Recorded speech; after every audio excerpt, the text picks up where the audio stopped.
오늘 말씀은 우리 사도행전 18장 12절로부터 23절까지 말씀입니다. 우리 함께 읽겠습니다.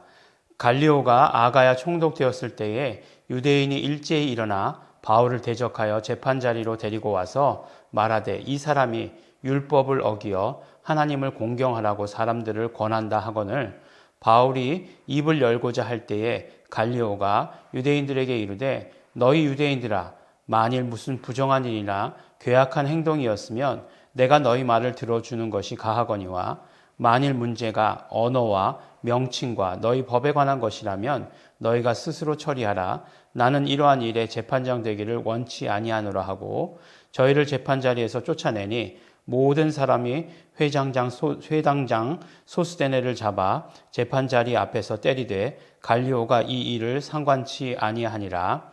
바울은 더 여러 날 유하다가 형제들을 작별하고 배 타고 수리아로 떠나갈새 브리스길라와 아굴라도 함께 하더라. 바울이 일찍 서원이 있으므로 갱그리아에서 머리를 깎았더라.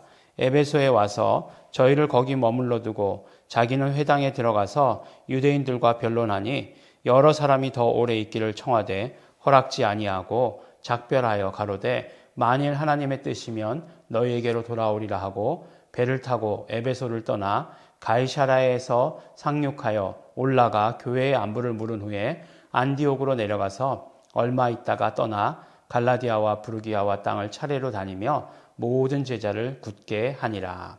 아멘. 네, 오늘 말씀은 우리가 아주 잘 아는 대로 이제 사도 바울의 1차 여행이 끝나고 이제 2차 여행이 끝나는 그런 장면입니다. 근데 이제 사도 바울의 2차 여행이 끝나면서 오늘 말씀은 바로 3차 여행의 시작이 되는 것을 보게 되는 거죠. 그런 것 같아요. 사도 바울의 고향이 어디죠? 다소잖아요. 예, 다소라고 하는 곳이고 또 그의 어떤 영적인 고향, 그 교회는 어디죠? 안디옥 교회잖아요. 안디옥 교회에서 파송했으니까 거기 머물러서 좀 오래 있을 것 같고 그런데 물론 그렇다고 하루 만에 떠나진 않았겠죠. 그런데 바로 2차 전도 여행과 3차 전도 여행은 이렇게 이어지는 것을 볼 수 있습니다. 그러니까 안디옥으로 내려가서가 끝이고 사실은 얼마 있다가 떠나가 이제 3차 전도 여행의 시작이에요.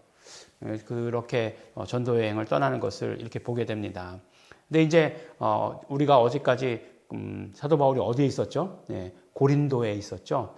고린도에 몇 년간? 1년 6개월 동안 그러니까 생각해 보니까 지금 군대 딱 복역이 아니죠. 군대 가는 지금 18개월이거든요. 네, 그 기간이랑 똑같으네요. 네, 그래서 이제 우리 아들도 이제 1년이 지나가고 이제 6개월만 남았습니다. 네, 아무도 관심 없는데 저 혼자 얘기하는 거죠. 왜냐? 우리 아들이니까 생각하고 있는 것입니다. 참 코로나 시대에 군대를 가서 어떤 면으로는 그 안에서 본인은 힘들었겠지만 우리 생각에는 보호받았죠. 지금 젊은이들이 막 미친 듯이 날뛰고 돌아다니는데 그 안에서 이제 보호받고 있었다 이렇게 생각을 하니까 감사하기도 합니다. 본인은 어떤지 잘 모르겠지만 근데 이제 갈리오가 아가야의 총독되었다라고 이렇게 얘기하죠. 근데 왜 고린도를 왜 얘기했느냐? 고린도라고 하는 것은 도시고 아가야는 고린도를 포함하고 있는 그 전체 큰 지방을 말하는 거죠. 말씀드리죠. 언제나 전라도, 경상도 같은 큰 지방, 그런 걸 얘기하는 거죠. 그래서 전주, 광주 같은 도시, 고린도가 그렇다는 얘기죠. 군산 좀 얘기하는 게 좋겠네요. 왜냐하면 항구 도시였으니까. 어쨌든 간에 그렇습니다. 그래서 고린도에서 이제 복음을 전했죠. 근데 하나님께서 사도 바울에게 이제 환상을 보여주시면서 담대하게 복음을 전해라. 두려워하지 말고 거기에 내 사람이 많다. 이렇게 말씀하시지 않았습니까? 그래서 담대하게 1년 6개월을 머물면서 거기 복음을 전했는데 드디어 이제 참을 대로 참았다라고 얘기하고 이 유대인들이 일어선 거죠. 일어서서 어떻게 했느냐? 바울을 잡아다가 누구에게 데려갔냐면 총독에게 데려갔어요. 아가야 총독에게 데려갔습니다. 마치 예수님을 붙잡아서 바로 이때의 그 유대의 총독이 누구였죠? 빌라도. 총독에게 데리고 갔던 것처럼 그와 아주 비슷하게 바울을 잡아다가 이 지역의 총독인 아가야에게 아가야의 총독인 그 갈리오에게 데리고 간 것이죠. 그래서 갈리오에게 데려갔는데 갈리오가 굉장히 어떤 면으로 이야기하면 굉장히 똑똑한 사람이었어요. 정치적으로 완전히 똑똑한 사람입니다. 만일 문제가 그러니까 네가 만약에 너희가 그런 어떤 그 부정한 일이나 괴악한 행동이 있어서 잡아왔다면 내가 그것을 심판해 주겠지만 그러나 이것이 너희의 언어와 명칭과 법에 관한 문제라면 스스로 해결해라. 너희들의 법이 있지 않느냐. 스스로 해결해라. 라고 이렇게 이야기한 거죠. 그러니까 어떤 면으로 얘기하면은 심각한 문제에 휘둘리지 않으면서 자치법을 인정하면서 아주 그냥 잘한 거죠.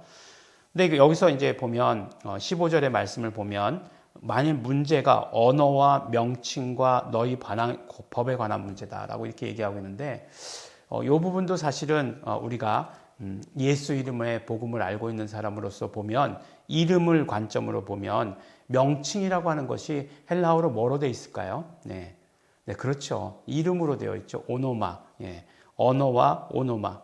그러니까 이 얘기하면 결국 유대인과 우리 사도 바울의 전한 복음의 결국 갈등이라고 하는 것이 무엇일까? 네.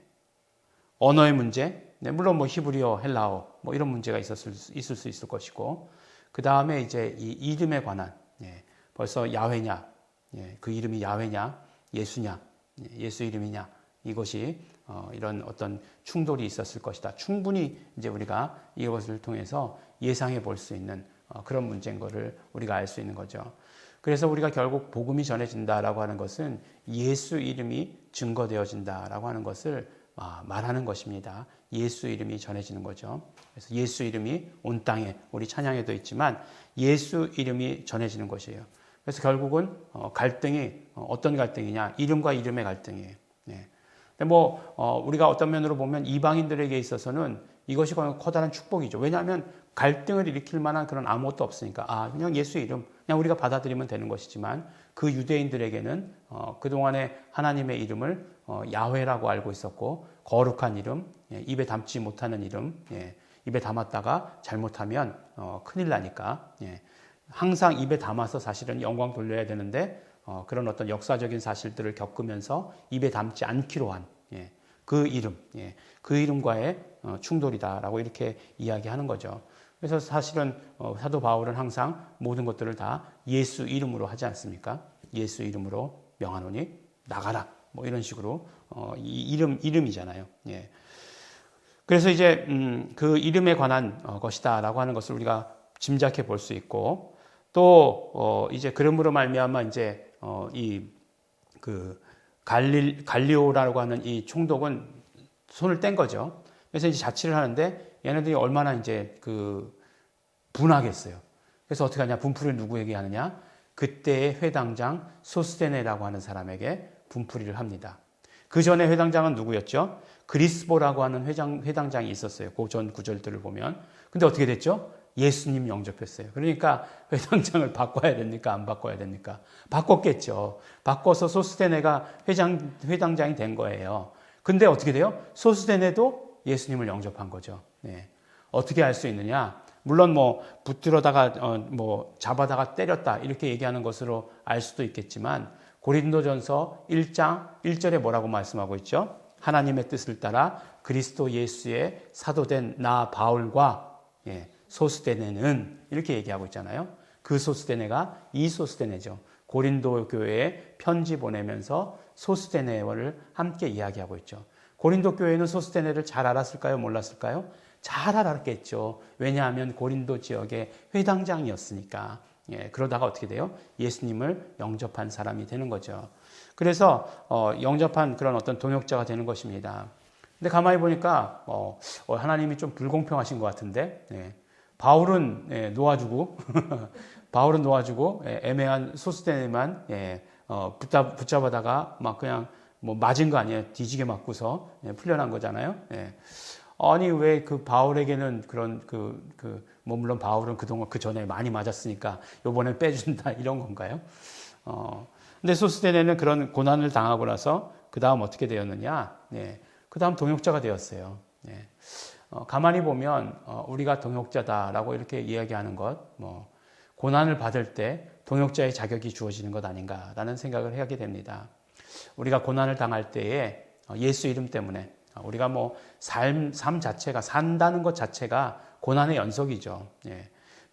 그런데 그것 때문에 그냥 살아가는 것 때문에 고난 겪는 거 말고 우리가 예수 이름 때문에 고난 받을 때에 그때 우리는 바로 예수 이름의 동역자의 자격을 얻게 된다라고 하는 것을 우리에게 말씀해 주십니다. 고난이 나쁜 것 아니에요. 예. 사실은 고난이라고 하는 것 중에 부정적인 부분들이 있습니다. 고난이라고 하는 것들의 부정적인 모든 부분들은 예수님께서 이미 다 담당해 주셨어요. 그렇기 때문에 우리에게 닥치는 고난은 그것이 부정적인 것이 하나도 없는 고난입니다. 그럼 그것이 왜 필요하겠는가? 우리 이 땅에서의 삶에서 우리를 단련시켜 주시는 거죠. 예. 내가 정금같이 나아가리라. 예. 단련 받은 후에. 예. 그렇게 말씀하시는 것처럼 우리가 이 일들을 겪으면서 소수되는 예수 그리스도의 복음에 예수 이름의 귀한 일꾼이 된 것을 우리가 보게 되는 것입니다. 사람들이 유대인들이 막 소스데네를 때렸을 때 난 다시 유대교로 돌아가야 되겠다 이런 생각을 했을까요? 아니죠. 그의 마음에 훨씬 더 예수님을 따르겠다라고 하는 그런 결단이 굳어졌겠죠. 그래서 동역자로서 쓰임받게 되었고 또 함께 고난받은 자로서의 함께 동역자가 된다는 그 축복을 누리는 사람이 되었다는 것입니다. 바울이 거기서 더 여러 날 더 유하다가 이제 그 다음에 어떻게 하게 되죠? 이제 떠나게 되는 거죠. 떠나게 됩니다. 어디로 떠나게 되느냐?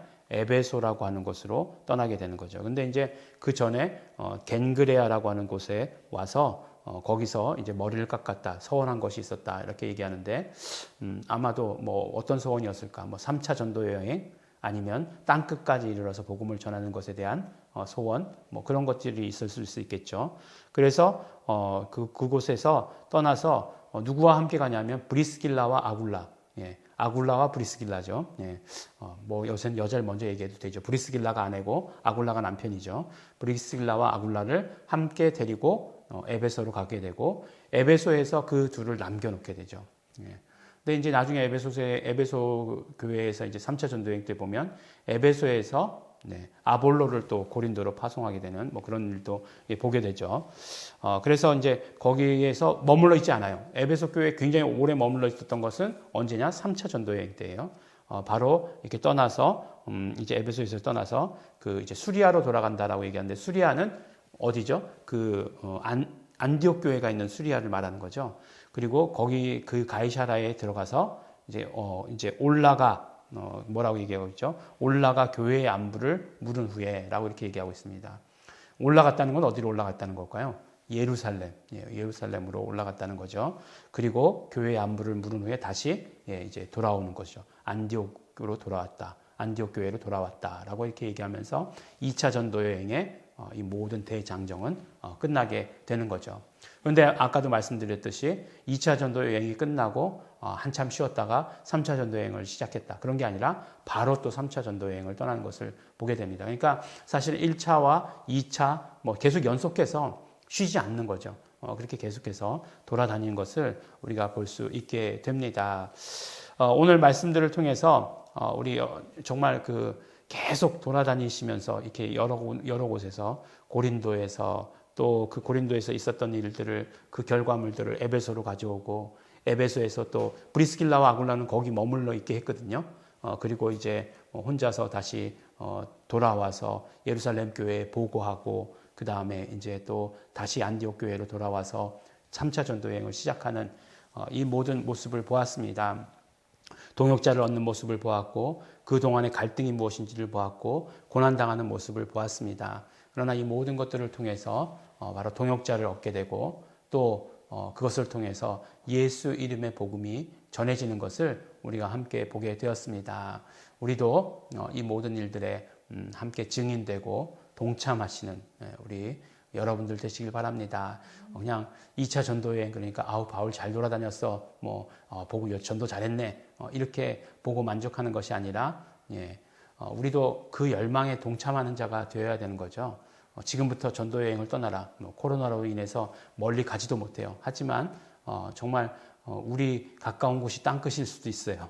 네, 우리 가정이 땅끝일 수도 있고, 우리 정말 어떤 우리가 살고 있는 이 동네가 땅끝일 수도 있다라고 하는 그 생각을 가지고 함께 이 복음의 열망에 동참하시는 우리 성도 여러분 되시기를 예수 이름으로 축원합니다. 기도하겠습니다. 하나님 아버지 감사합니다. 오늘 아버지 하나님 바울의 2차 전도 여행의 끝을 보고 다시 3차 전도 여행을 시작하는 이 모습을 보며 우리 마음이 하나님 아버지 우리가 이렇게 있어도 되는가라는 생각이 들기도 합니다. 하나님 아버지 우리에게도 전도의 열망을 허락하여 주시옵소서.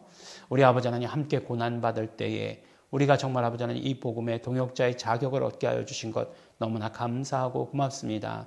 하나님 아버지 이 복음 가운데 우리도 함께하게 하여 주시옵시고 언제나 홀로 영광받아 주시옵소서. 감사드립니다. 예수님 이름으로 기도드렸습니다. 아멘. 우리 감사하며 기도하실 때 우리 정말 이 모든 전도 여행들의 결과로 인해서 우리에게도 복음이 전해지게 하여 주신 것, 우리에게도 예수 이름의 복음이 전해지게 하여 주신 것 너무나 감사하고 고맙습니다. 우리도 이 복음 가운데 함께 있게 하여 주시옵시고 전하는 자 되게 하여 주시옵시고 가만히 있지 않는 자, 정말 예수 이름의 복음을 위해서 움직이는 자, 말하는 자 되게 하여 주시옵소서. 우리 감사하시면서 회개하시면서 또 결단하시면서 통성으로 기도하시겠습니다.